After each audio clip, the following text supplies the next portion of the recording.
बड़े बयान की भी और आते हैं जो एक बार फिर मरकजी वजारत की तरफ से जारी कर दिया गया है और हज कमेटी ऑफ इंडिया के हुक्मनामे के मुताबिक अब हज फॉर्म भरने की तारीख में तौसी कर दी गई है।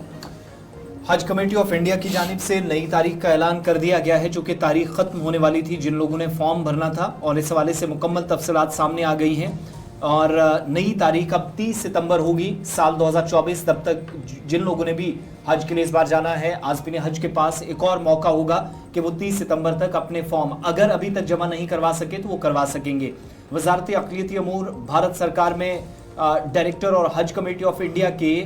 CEO डॉक्टर लियाकत अली आफाकी की जानिब से तफसीलात शेयर की गई हैं कि हज कमेटी ऑफ इंडिया में 2025 के कोटे से बहुत ज़्यादा दरख्वास्तें मौसूल हो रही हैं और मुख्तलिफ रियासतों के अंदर जल्द ही कुरानंदाजी भी शुरू कर दी जाएगी। आज़मीन का इंतखाब कुरानंदाजी के ज़रिए किया जाएगा और गुज़श्ता सालों में दरख्वास्तें ज़्यादा आई हैं। बड़ी वजह यह भी थी कि इस दौर में हज कमेटी ऑफ इंडिया से मुतअद्दिद मरतबा लोग जो हज कर सकते थे, लेकिन अब चूँकि ज़िंदगी में सिर्फ एक बार हज करने की इजाज़त है, इस वजह से भी काफ़ी ज़्यादा लोग इस बार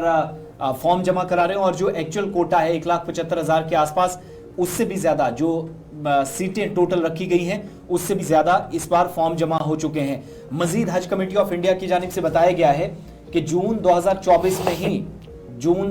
हज 2025 के जो ख्वाहिशमंद आज़मीन थे उनको पासपोर्ट बनवाने या उन्हें दुरुस्त करने की सलाह दी गई थी। फिर भी 4 से 5 महीने पहले हज का ऐलान लोगों की तवक्को के खिलाफ था और दूसरे हज 2024 की मिसाली कामयाबी के बाद कुछ लोग जो कि इसके बाद फिर से ज़्यादा तादाद में आने लगे और तमाम रियासतों के अंदर हज कमेटी ऑफ इंडिया के दफातर से जो फीडबैक दिल्ली को गया है, उस फीडबैक के बाद ये फैसला हुआ कि दरख्वास्तें काफ़ी ज़्यादा आ रही हैं, एप्लीकेशंस काफ़ी ज़्यादा आ रही हैं, लिहाजा डेट बहुत नज़दीक है, इसलिए मजीद 8 से 10 दिनों का वक्त दिया जाए। तो अभी भी आज के दिन को मिलाकर आप लें तो एक हफ्ते का मजीद हमारे पास वक्त है, या उन तमाम लोगों के पास जो फॉर्म जमा अच्छा जी, न सिर्फ हज दरख्वास्तें जमा करने की तारीख में ऐलान कर दिया गया कि 30 तक आप कर सके, बल्कि जो नई हज पॉलिसी है उसको पढ़ने की भी एडवाइजरी जारी कर दी है। सीधे श्रीनगर चलेंगे, इरफान फाजिल हमारे साथ फोन लाइन पर है। इरफान, ये जो हज कमेटी ऑफ इंडिया की तरफ से एडवाइजरी जारी कर दी गई है कि 30 तारीख तक अब आप इसको एक्सटेंड किया गया कि आप अपनी दरख्वास्तें जमा करवा सकते हैं, उसके साथ साथ और एडवाइजरी में कहा गया कि हज का गाइड, जो नया हज गाइड है उसको ज़रूर पढ़िएगा और जो आपके पासपोर्ट और दीगर मामलात हैं उस पर भी एक बार एक रेड लाइन खींची गई है। क्या कुछ है पूरी खबर और क्या कुछ एडवाइजरी के अंदर कहा गया है? देखिए गौर साहब, जहाँ तक हज कमेटी ऑफ इंडिया का ताल्लुक है, जिस तरीके से डेट को एक्सटेंड किया गया है और सबमिशन के हवाले से जो फॉर्म्स के रिलेटेड जो बात की गई है, पहले ये तारीख 23 तारीख तक थी, 23 सितंबर तक थी और अब इसे 30 सितंबर तक जो है तय कर दिया गया है। साथ ही साथ आपको बताना चाहूंगा कि जितने भी इंडियन इंटरनेशनल पासपोर्ट्स है उसकी जो वैलिडिटी है वो साल 2026 तक एलिजिबल होनी चाहिए, तभी जाके वो अप्लाई कर सकता है। यानी एक्सटेंशन अगर देखा जाए 2024 टू 2026, यानी दैट इज वेरी इंपॉर्टेंट। ये एलिजिबल क्राइटेरिया हज के लिए जरूर होना चाहिए जिनको साल 2025 में हज करना है। अपार्ट फ्रॉम दैट, अगर देखा जाए कंसिडरिंग डिमांड जो authority of ministry of home affairs या कह सकते हैं कि हज कम्युनिटी की तरफ से जो पहले भी बताया जाता है कि कई सारे जो सर्कुलर्स वगैरह जारी किए गए, उसमें एप्लीकेशंस को बताया गया है कि वो बाज़ाब्ता तौर पर हज गाइडलाइंस को बाज़ाब्ता तौर पर पढ़े, जो कि www.hajcommittee.gov.in वेबसाइट पे अवेलेबल है, क्योंकि उसमें केयरफुली बताया गया है कि जितने भी हज एप्लीकेशन फॉर्म्स है या सर्कुलर्स है,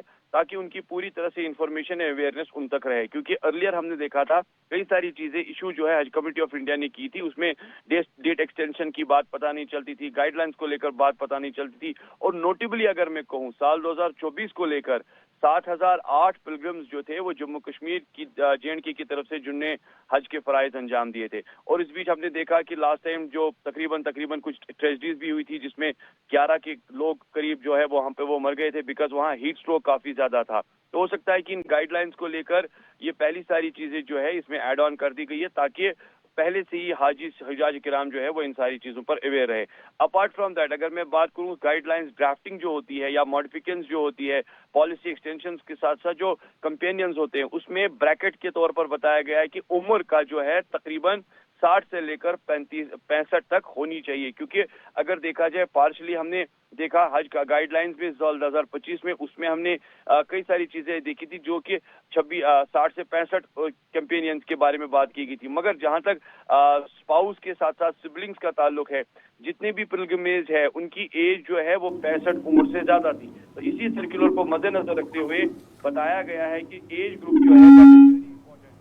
18 से 60 साल की उम्र तक ही जो है वो उस पे कंपेंसेट किया जा सकता है। इनफैक्ट अगर ये भी देखा जाए महरम को लेकर मैं बात करूंगा तो महरम के साथ साथ भी एज जो है 65 ईयर्स के साथ अबव या 18 से लेकर 60 जो है वो स्पेसिफाइड हज कमेटी ऑफ इंडिया ने कर दी गई है। तो ये सारी गाइडलाइंस है जिसमें खास तौर पर लेडीज के साथ साथ महरम या बाकी जो मामला जो रहते हैं, या खुसूसन अगर मैं कहूँ एडिशनल चार्जेस जो रहते हैं पेमेंट को लेकर, वो टाइम टू टाइम पॉलिसीज के साथ भी चेंज हो जाते हैं। तो वो गाइडलाइंस इन वेबसाइट में भी इन गाइडलाइंस के बारे में बात की गई है। तो ये पॉलिसी मेंटेन डिस्ट्रीब्यूशन हज सीट्स को लेकर देखा जाए तो 70% एलोकेटेड है, और हज कमेटी ऑफ इंडिया ने इस बार 30% जो है हज ग्रुप का ऑर्गेनाइजर्स को कोटा फराहम किया है। चलिए, बहुत शुक्रिया सईद इरफान।